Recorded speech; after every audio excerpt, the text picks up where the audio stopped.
Welcome back. This is our final session. We have two wonderful presentations by two fantastic speakers. First up is my friend and colleague from UCI Mind, Dr. Maria Corrada. Maria is a biostatistician and epidemiologist, and she is co-principal investigator of the world-famous 90+ study. Maria is a graduate of the University of Puerto Rico, did her master's and doctorate of science at Johns Hopkins University, and shortly thereafter came to UCI and joined the faculty here, where she has been leading this incredible resource and really leading study in the world for understanding the aging brain, and especially the aging brain in the old, those who are 90 and older. So please join me in welcoming Dr. Maria Corrada.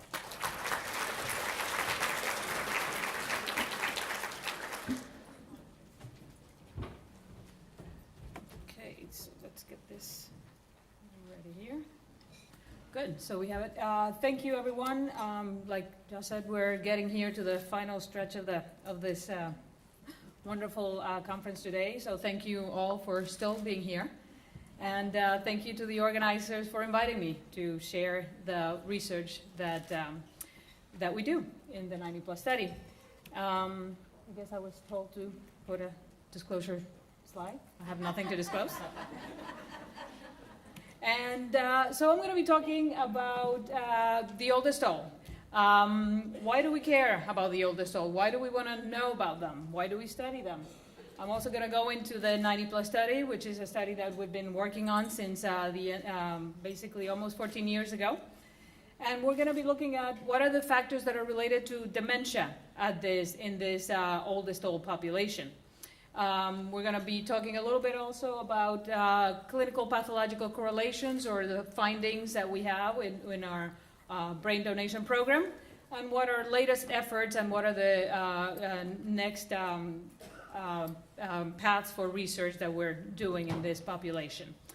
So first, why do we care about the oldest old? Why do we study them? And many of you may remember not that long ago when Willard Scott would show up on the Today Show and actually send congratulations to the people that would turn 100 or 110. And that was a very an important milestone. But what seems to be happening is that when we look at this statistic that says that if increases in life expectancy continue, more than half of all children born today in developed countries can expect to celebrate their 100th birthdays. So being 100 is going to be less and less unique.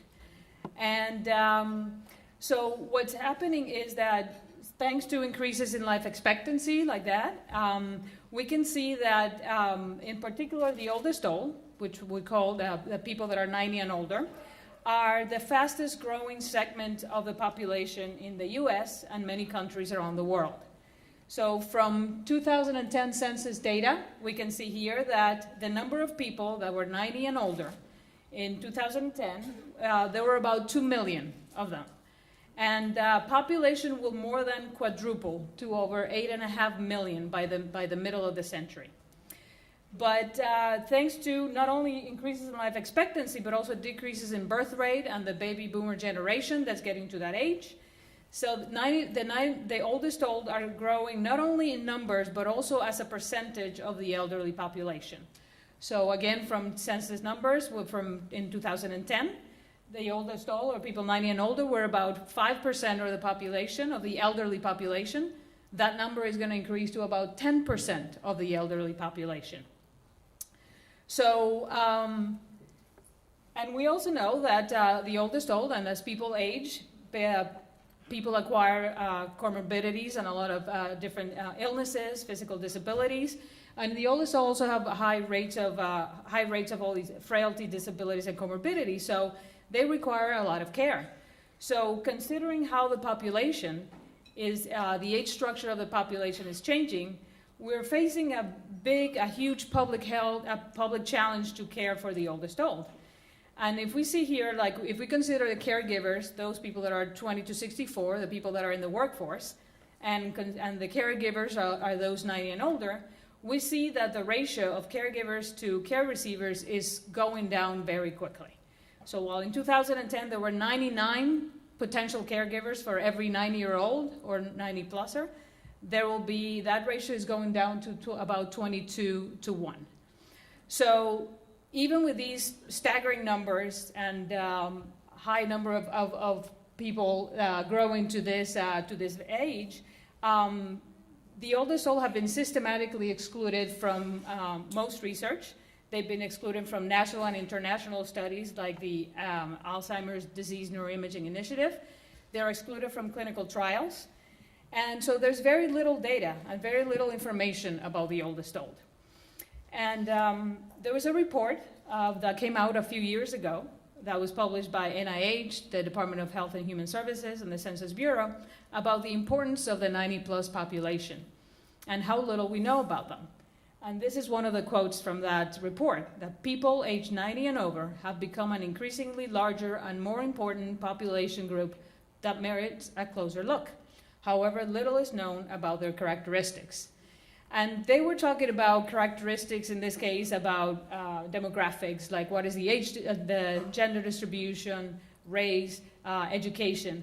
And we know very little about that. So you can imagine how little we know about things and concepts that are much harder to study, like dementia. What is the prevalence and incidence of dementia at this age?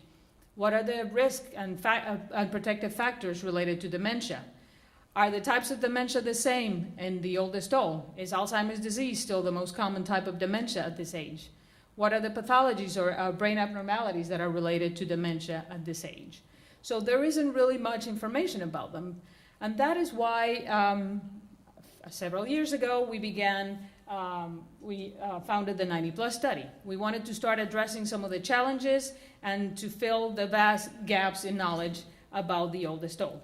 So the 90-plus study began in 2003, and it was the participants for the 90-plus study were actually survivors from another study that was called the Leisure World Cohort Study that was done in a retirement community that is not far from here.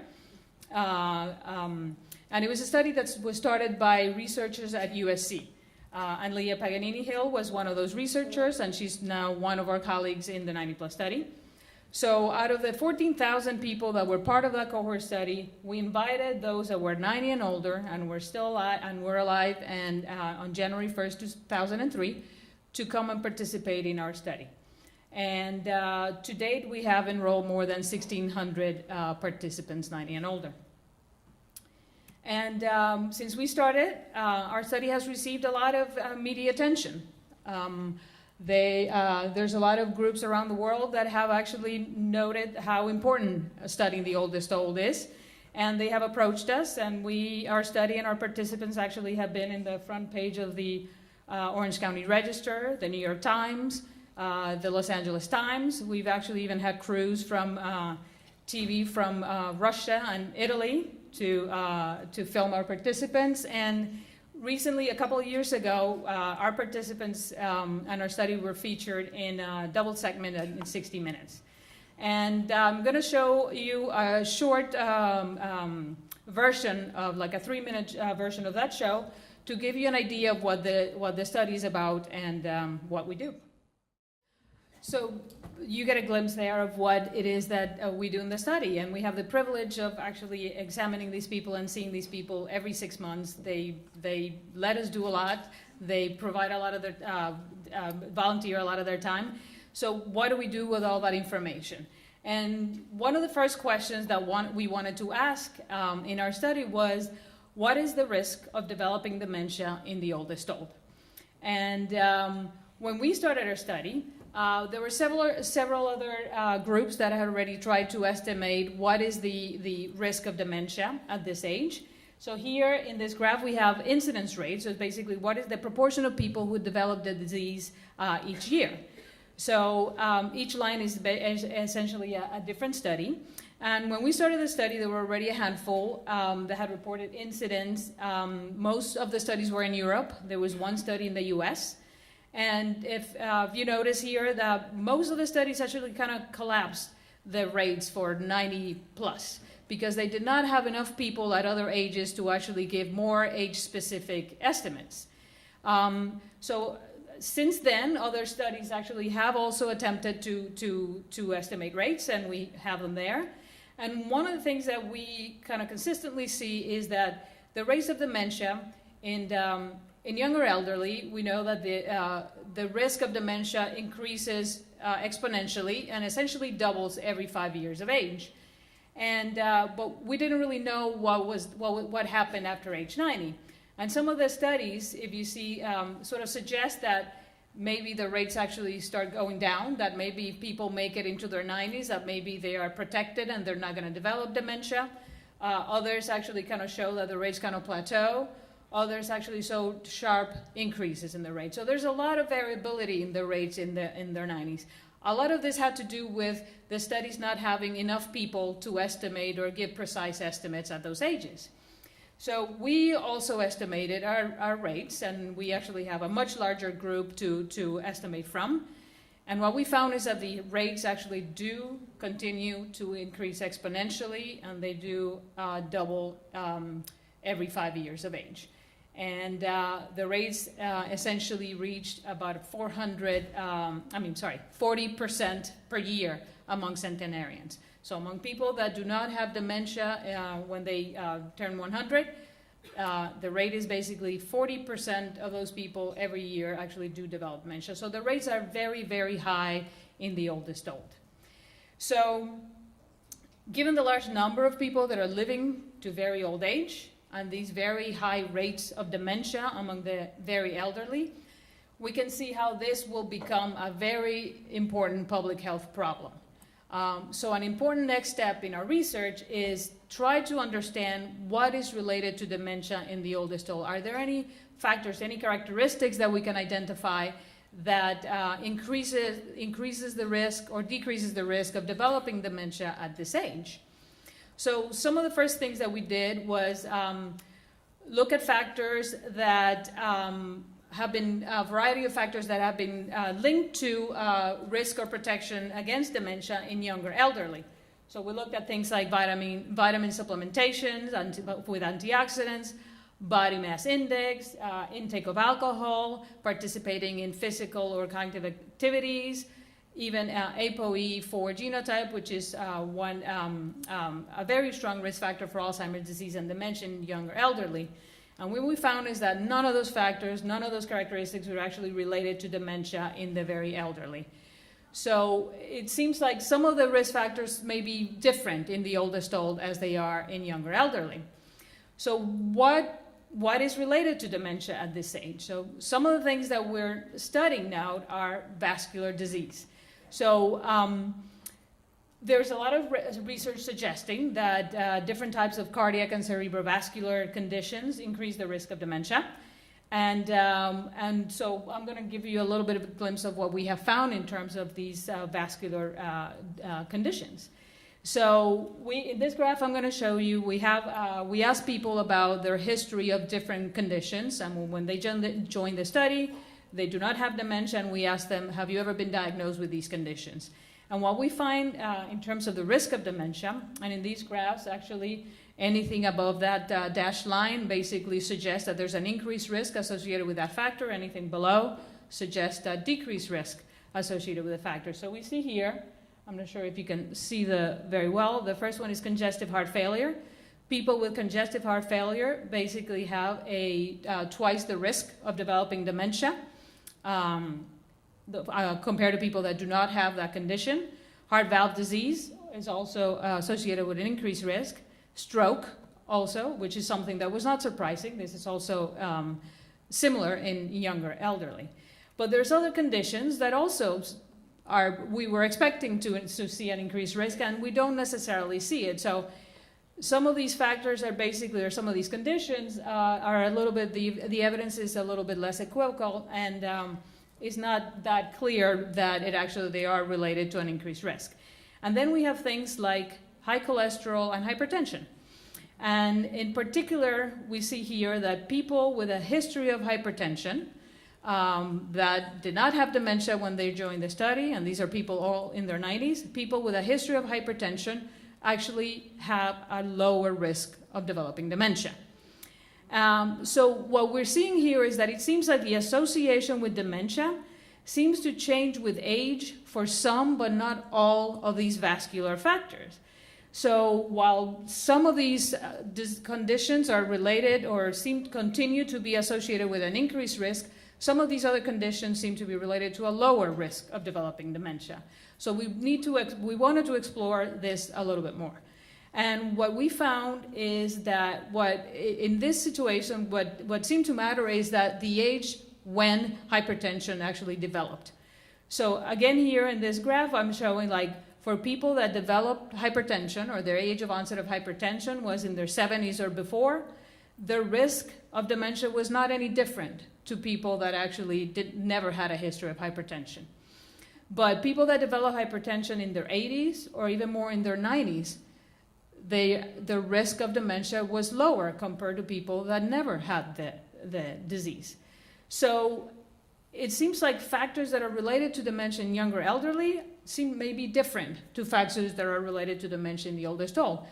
Because there's a lot of evidence that hypertension in midlife actually is related to an increased risk of dementia. So there seems to be a change with age in these factors. So what could be accounting for this? So this is one of the areas of research that we're actively working on right now.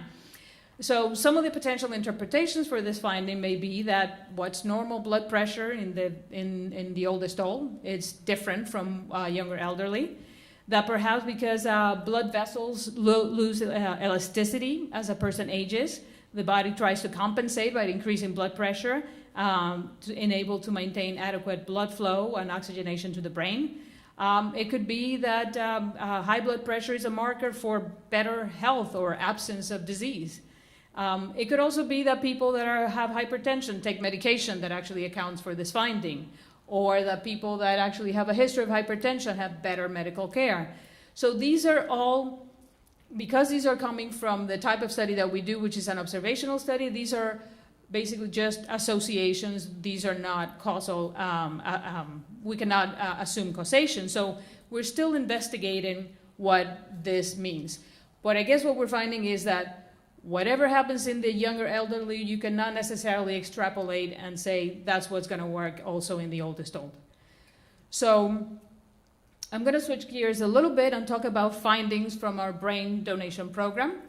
As you've heard before, many of the neurodegenerative diseases, including Alzheimer's disease, can only be definitively diagnosed by looking at the brain through a microscope.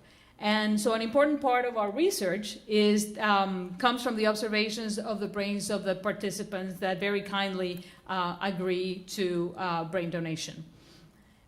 So we have in our 90+ autopsy study, we do it in collaboration with the UCI Alzheimer's Disease Research Center. We've so far enrolled almost 450 people that actually also agree to longitudinal evaluations every 6 months. And so far, 283 of those participants have come to autopsy, and we've had the privilege to look at examine their brain. So we know that Alzheimer's disease pathology is the most common pathology in younger elderly, and is the most common dementing pathology associated the most common pathology associated with dementia in the younger elderly. But it's been increasingly recognized that dementia is a result of multiple pathologies. And that seems to be especially true with increasing age, and especially true in the oldest old. So some of the things that we're also trying to understand is what other pathologies may contribute to dementia in the oldest old. So some of the things that we're looking at, for example, we do look at Alzheimer's disease that we've seen before, that is characterized by accumulation of abnormal accumulations of proteins in the brain in the forms of plaques and tangles. We also look at things like microinfarcts, which are strokes that are too small to be seen without a microscope. White matter disease, which are changes in the small vessels in the white matter or the deep parts of the brain. Hippocampal sclerosis, which is loss of neurons in the hippocampus, which is a structure that is very important in memory. So while Alzheimer's disease pathology is still the most common pathology in the oldest old, there are others that are relatively rare in the younger elderly that become a lot more frequent in the oldest old. So here I show graph that shows basically what are the odds of dementia. What are the chances that a person that presents with some of these abnormalities in the brain, what are the chances that they actually do have dementia when they die? So we see that Alzheimer's disease, the prevalence is still is relatively high. About 50% of the people that come to autopsy actually have enough brain abnormalities or Alzheimer's disease pathology to actually warrant a diagnosis, a pathological diagnosis of Alzheimer's disease. But the odds of dementia for Alzheimer's disease are actually only about 2 to 1. There's other pathologies like microinfarcts, or like having 3 or more microinfarcts actually is related to odds that are about 4 to 1. So people with microinfarcts are 4 times more likely to have dementia than those without. And other things, other pathologies like hippocampal sclerosis and white matter disease, the odds actually are higher than 10 to 1. So even though some of these pathologies that are less frequent than Alzheimer's disease, they seem to be a lot more damaging in terms of dementia. Their association with dementia is actually much higher. So essentially a person that actually presents with these pathologies in their brain, it's almost guaranteed to actually have died with dementia. And another interesting aspect of looking at these pathologies is that while Alzheimer's disease is still the most common pathology, almost half of the cases of dementia in our cohort is actually due to multiple pathologies. So it is not only one pathology. Actually, these people actually tend to have 2, 3, or even 4 of these abnormalities in their brain. And the frequency of dementia, or the chances of a person having dementia, dramatically increase as they accumulate more of these abnormalities in their brain. So we see here that if people that do not have any of these abnormalities in their brain, there's only about 22% chance that they actually had dementia. People that had one of these abnormalities in their brain, 58% of them actually had dementia. And the numbers continue to go up, with people with 3 or more are almost guaranteed to have dementia. So what's important for us now is, can we figure out a way to prevent some of these and actually move people, maybe instead of having 3, if they have 2, then the odds of dementia and the chances of having a person having dementia would decrease dramatically. So, or if you can move a person from having 2 and you can prevent some of them and only have 1, again, the chances of having dementia go down. So so given these results, that Alzheimer's disease is the most common type of pathology, but there are other pathologies that are also very strongly related to dementia in this cohort, we wanted to see what would be the impact on the number of oldest old if interventions that are aimed at reducing AD pathology are successful. We know that there's a lot of effort in trying to find treatments and ways to prevent Alzheimer's disease. And so we use census projections to project what is the number of people 90 and older now and in the future that are going to have dementia if we do nothing against Alzheimer's disease, or if we can prevent Alzheimer's disease. So we basically came up with a few different scenarios. So one of the scenarios was, what if we can just have a modest reduction in the levels of Alzheimer's disease pathology? So people that have very high levels of Alzheimer's disease pathology, we can bring them down a little bit. Or a moderate reduction, so people that actually kind of go one level.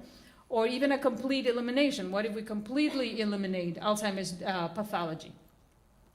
So what we see is that, that's actually supposed to show the number of people with dementia on the y-axis.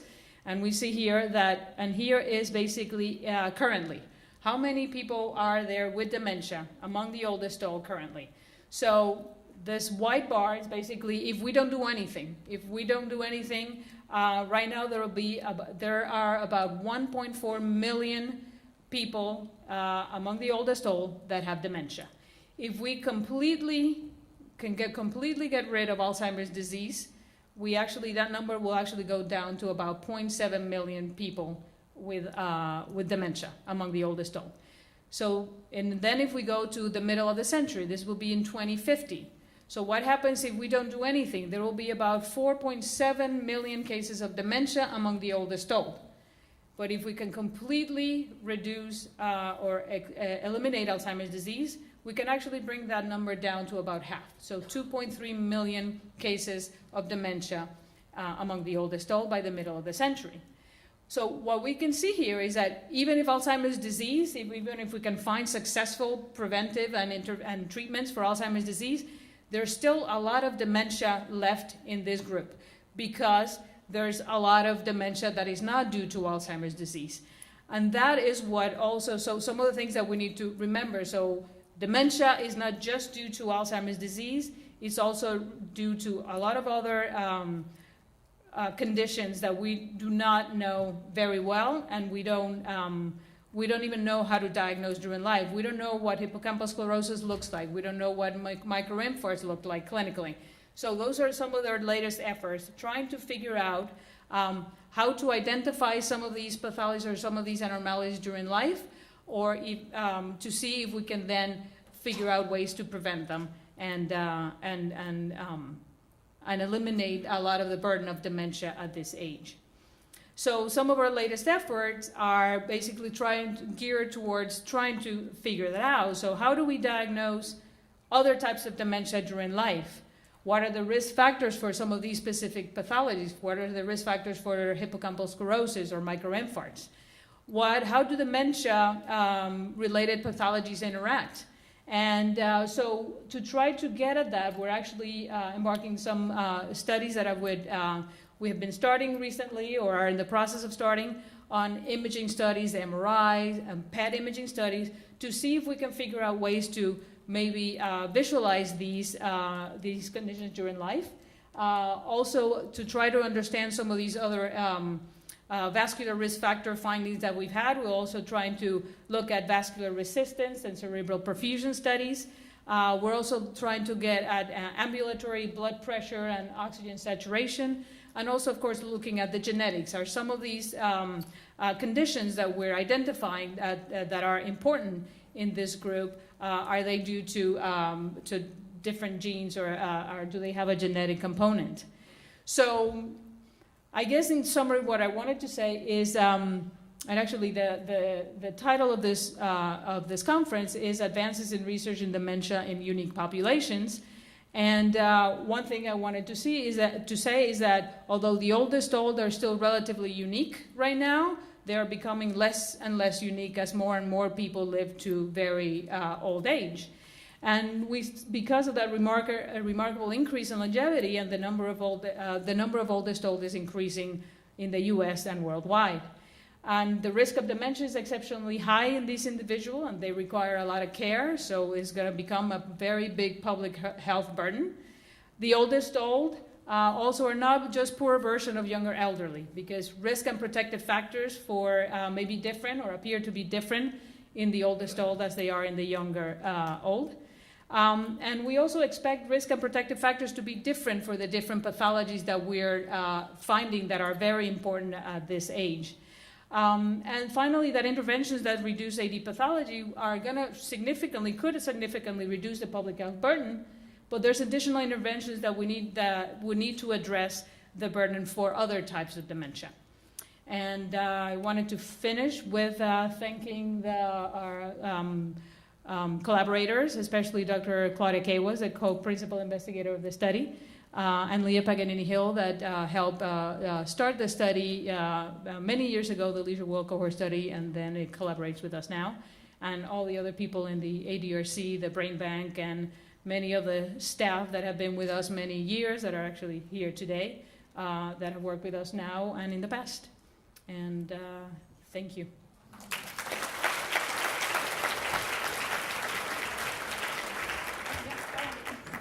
Time for a couple questions. Got right here and over there. Mm-hmm. So we'll start on this side. Right. Who's got a mic? Oh, he has a mic already. Okay.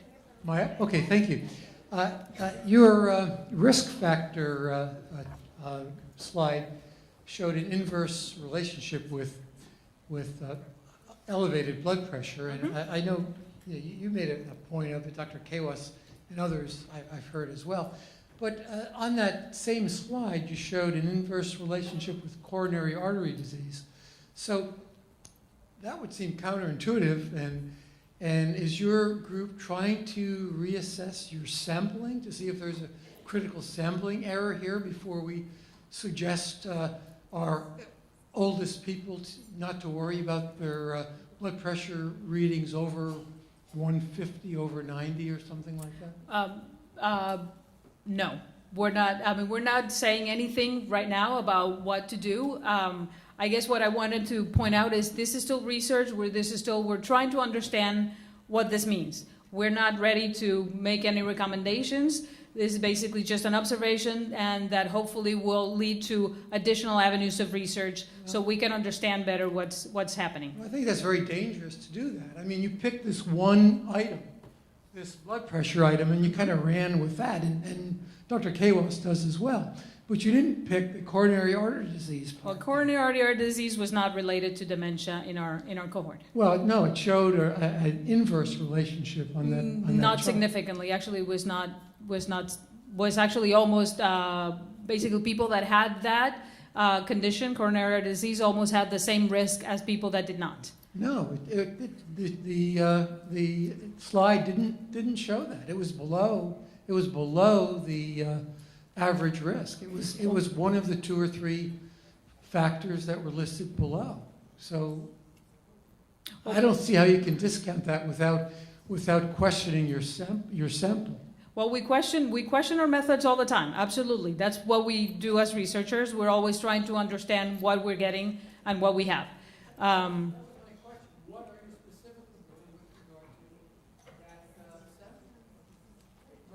Well, I think we can talk more about this later if we want to leave other people. But I mean, You're open to recruitment.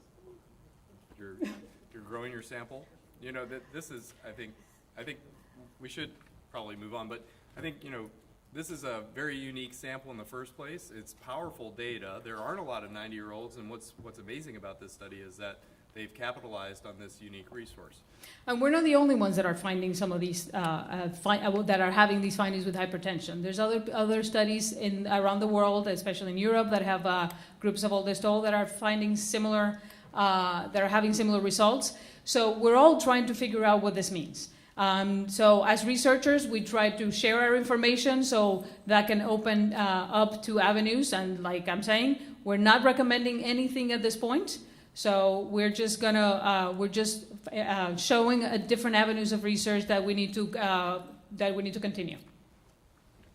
Mm-hmm. Yep. Yes. I'm You. on, right? Okay. Hello. I don't know that much about those that were identified, those heart diseases that were identified, but do you see low blood pressure as more of a... Because I heard in another study that low blood pressure was found to be prevalent in people that they thought had Alzheimer's. Mm-hmm. Yes. And high blood pressure, the same kind of thing. That frankly, if I was 100, I wouldn't care about any of my pressures. But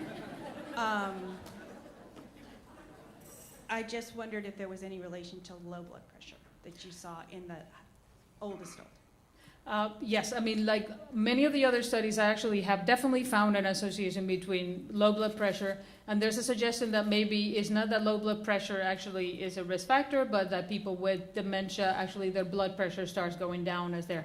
So we don't seem to see that in our cohort. Actually, in fact, in our cohort, very few people have low blood pressure, at least when they join the study. So it seems like at this age, low blood pressure actually seems to be a marker for other problems as well, and poor health. So, I mean, and one of the things, and we're talking about 90-year-olds. We're talking about the oldest old. If you're not 90, this does not apply to you in any way. And again, and some of these things that we're finding with blood pressure is we're not telling people, if you have blood pressure, stop taking your medications. This is an observation for people that develop hypertension very late in life. So anybody that had hypertension early in life, absolutely, we're not saying anything related to medications or. Yeah, no, that is definitely an observation that has been done in many studies, absolutely, yes. Okay. Another round of applause for Dr. Corrada.